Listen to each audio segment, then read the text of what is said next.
Hello once again, this is WCI-TV, powered once again this year by Tower MSA Partners. Thank you so much for joining us, and a big thanks to Debra Livingston, who is the CEO and founder of ReEmployAbility. Thank you so much for coming by and sharing with us today. Thank you for having me. Let's talk a little bit about being here. This is kind of a full cycle thing. I mean, your company's about, what, 20 years old now? We are. We'll be hitting our 20th year anniversary this December. And you've kind of, I would say, worked your way up through the ranks because you started as a claims adjuster. I have. I've evolved actually with this conference back in the days when I was at the Peabody, and then when it moved here to the Marriott World Center. So I came as an adjuster when I used to get my CEUs and credits, and then now I'm here as an owner of a company, which is pretty incredible. It is incredible, and we want to talk about your company, but first let's talk a little bit about that evolution, if you will. Can you give us an idea of the spark that began ReEmployAbility, and then how perhaps your company and the insurance industry is kind of working in tandem and working together? Sure. I mean, I grew up in the industry, so as an adjuster, I was very passionate about return to work. And then as I grew in my career, and I became a consultant to customers and helped them with their return to work programs. And so it was pretty natural for me to start a return to work company, and that happened around 2003 when the laws changed in the state of Florida. Return to work became really important again to the injured worker, and so it just seemed like the right timing, and I took a leap.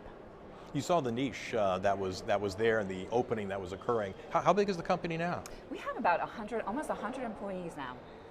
And tell us a little bit about the partnership. How do you work with people for ReEmployAbility? So one of the great things we do is we really help that injured worker recover through return to work.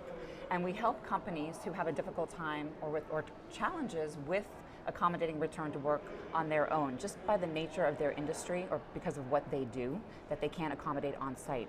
So we work with nonprofit organizations all over the United States, and we help to place those injured workers in nonprofit organizations and help them recover so they get a chance to be out of the house, working in their communities, having social connections and interactions with people, and it really is a significant impact on the recovery process. Well, that's a win-win-win across the board. It really is. It sounds so cliche, and that's what we say all the time. But it really is. And do some of these individuals, and this is kind of going off on a tangent, but do some find the nonprofit work is perhaps something they would prefer to do and that becomes their job? Yes. Sometimes that's fortunate or not so fortunate for their employer company. Of course. But we have found, in fact, I have a story of an injured worker who, she was a truck driver, and the life on the road was really hard, and she got a call from the nonprofit organization about a year after her injury, and they asked her if she would want to come and work for them, and now she actually helps to facilitate injured workers in our program. So it's pretty cool. And we also expose people to, and injured workers specifically, to volunteerism. And some people who have never considered volunteering before or never understood that there was such a need in their communities. And so it gives them a different perspective. It's that key phrase you mentioned, return to work. And so exactly. It almost doesn't matter in some ways because you're hoping and helping the individual to return to work and be productive once again. Tell us a little bit about your experience as a veteran here at WCI and how you have seen the industry and this event evolve over that time. Yeah, sure. Well, first of all, this event went from being a Florida event to now what I would consider it's a national event and one of the events in the year for our industry. So that's a pretty big deal, and I would say congratulations to the folks that put the conference on, because it's really, really grown to that point. And I also would say that I've seen us as an industry evolve to really having more care and concern for the injured worker. And you'll hear a lot of topics, especially while we're here this week, about empathy and understanding and effective communication and how that all helps with the recovery process. And what is your goal for the next couple of days as you're here at the conference? Is it a continuation of raising awareness about the company, the industry, all the above? Yeah, absolutely. It's raising awareness about what we do.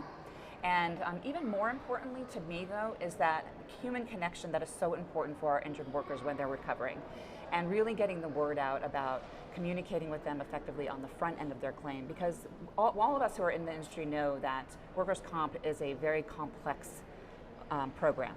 And as an injured worker, you're coming into this and you're injured and you're scared and you're uncertain about what's going to happen. And then you have all of these terminologies and jargon in our industry that's not understandable.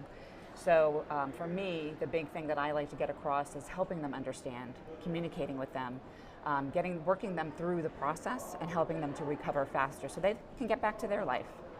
Debra Livingston, have a wonderful WCI. Welcome back once again and continued success with ReEmployAbility. Thank you so much. And this is WCI-TV. I'm Ed Hyland, and we're all brought to you by Tower MSA Partners.